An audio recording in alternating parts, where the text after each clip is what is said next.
Well, I'm here with Paul Lewington. I met Paul two or 3 weeks ago when we went on the trip to the Houses of Parliament to meet Keith Vaz. That's when I met Paul for the first time, and I was so knocked out by his story, which is tragic and yet inspirational at the same time, that I thought it was really a good idea to try and get in on camera. So here's Paul. And I want you to tell us, about yourself. How did you come to be in a wheelchair? What are your circumstances? Yes, well, hello, Peter. I was born with spina bifida and hydrocephalus, but later on, when I was about 8 or 9, this isn't the root problem.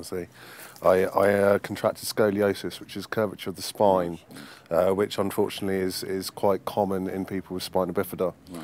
And I contracted quite a severe curve because at the time there was quite a long waiting list for me to be able to see someone about it. How old were you when this? I was 8 when I started contracting it, and I was finally about 12, 13 by the time I could actually see somebody about the curve. So Did you wait that long? I did, unfortunately. So unfortunately, the curve just got worse and worse and worse.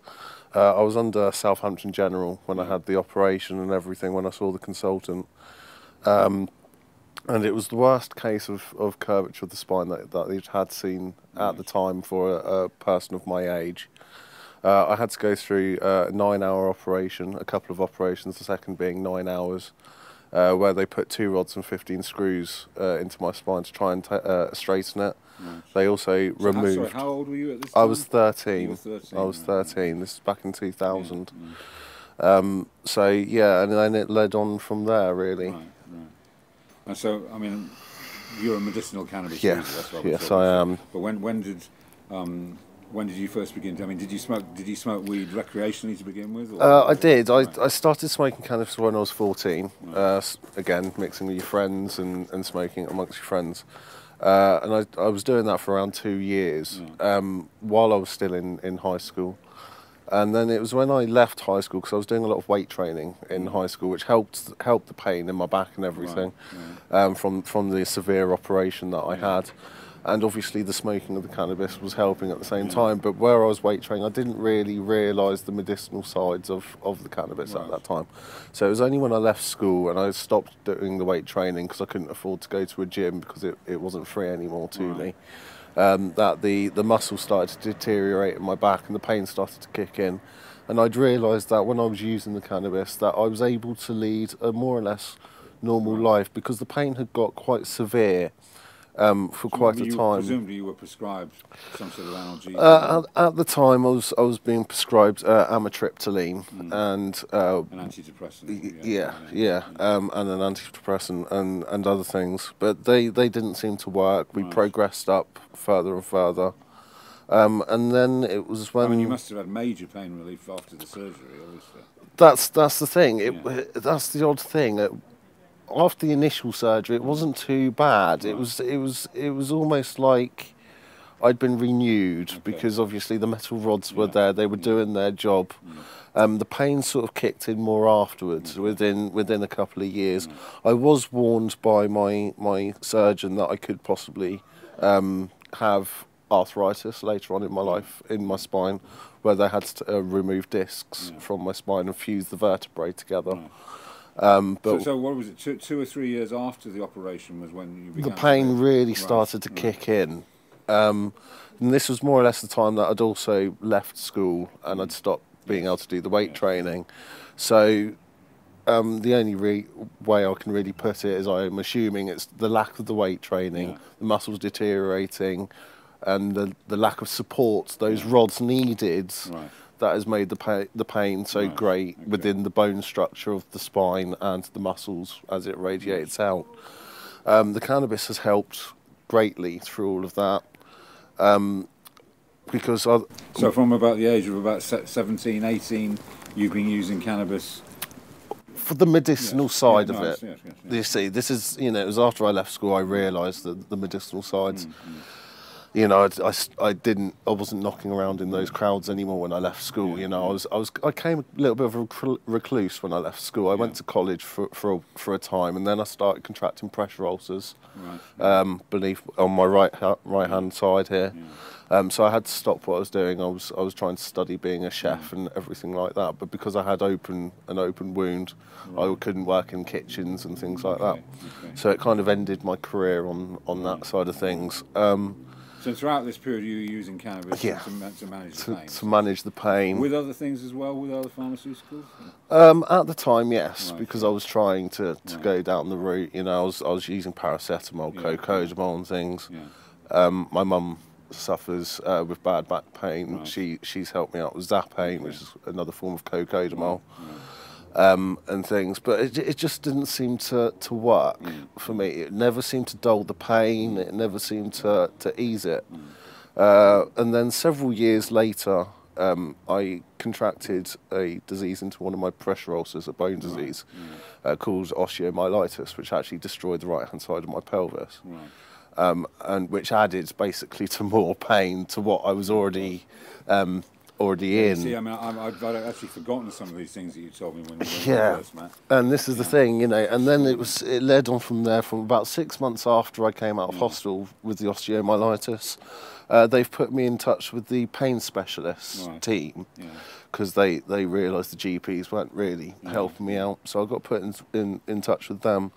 And then I went into the amount that I was taking with the prescribed drugs. Now, I found it quite shocking with what I was told by my pain specialist of the amount that I was taking was really how they put it over the top.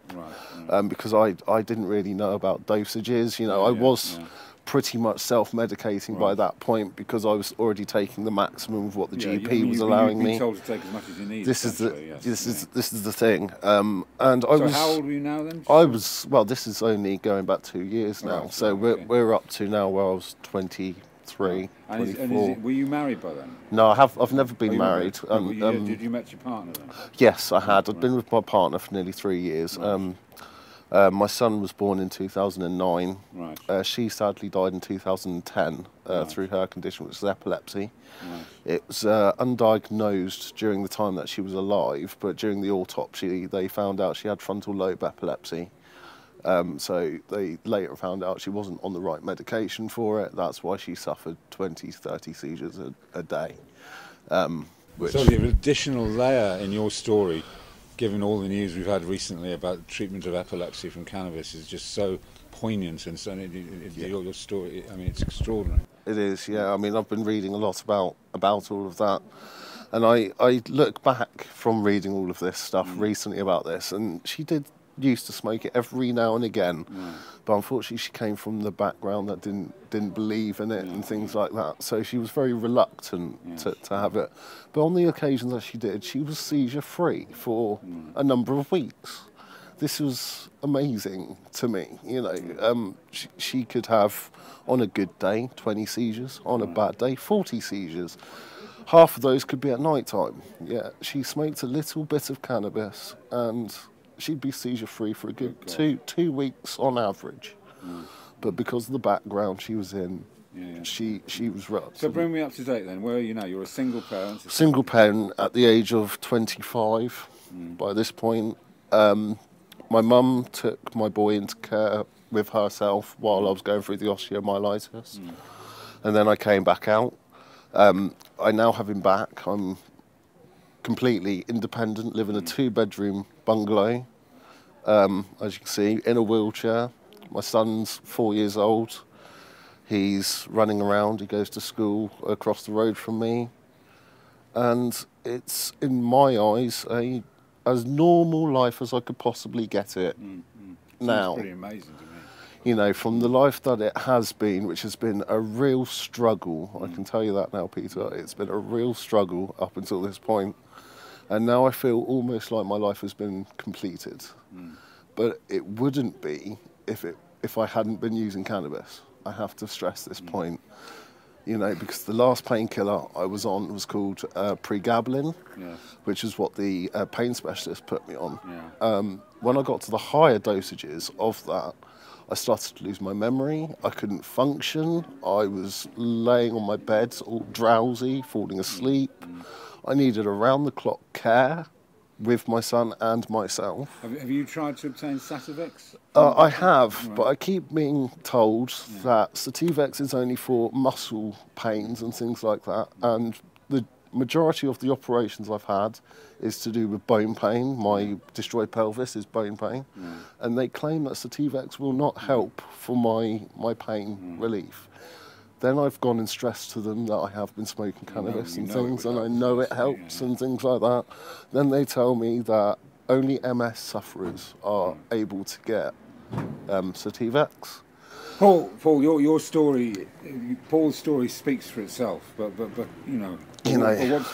people who Paul's story should really speak to are the civil servants and the politicians who maintain this completely ridiculous policy when there's a man whose life is made as normal as possible because he's able to medicate with a very safe substance, cannabis. And thank you so much for telling us your story. Thank you, Peter. Thank you.